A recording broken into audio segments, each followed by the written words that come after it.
Welcome to session 11. Today we are going to be going over how to see both sides of an argument.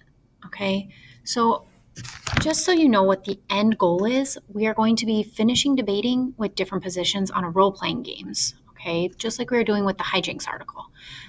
And now we're going to be doing the same idea, except with the issue of amnesty for child soldiers, or basically saying whether or not they should be punished for the crimes they committed.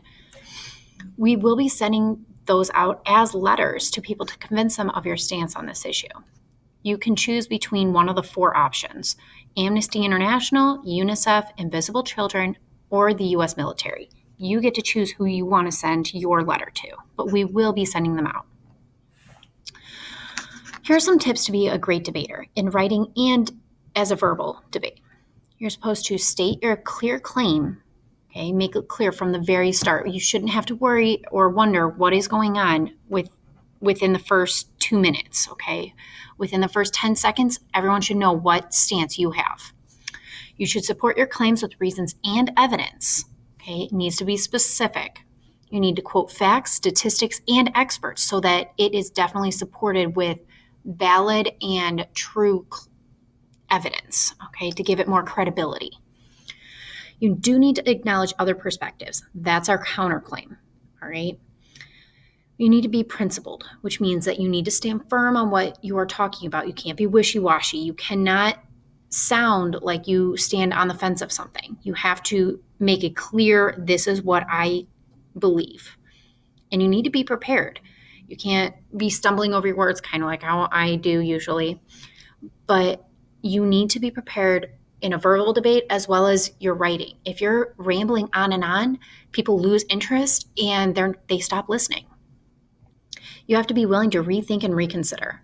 So acknowledging the other perspectives does play a role here. So being willing to rethink and reconsider would be using your counterclaims and saying you do acknowledge those, here's why.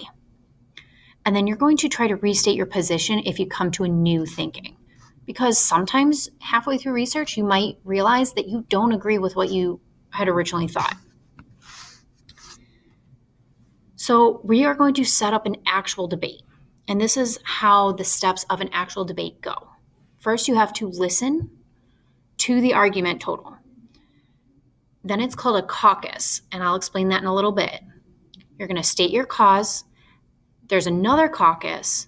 You're going to have a rebuttal or rebut the statement, so basically defending yourself.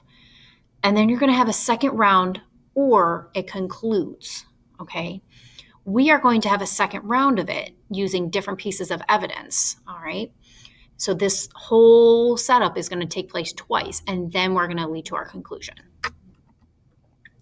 So today, you're going to use your notes that you have been using all week, last week, to debate with a partner to find a new perspective. You're going to use what you debated today to write an outline for the debate, which will eventually turn into your letter.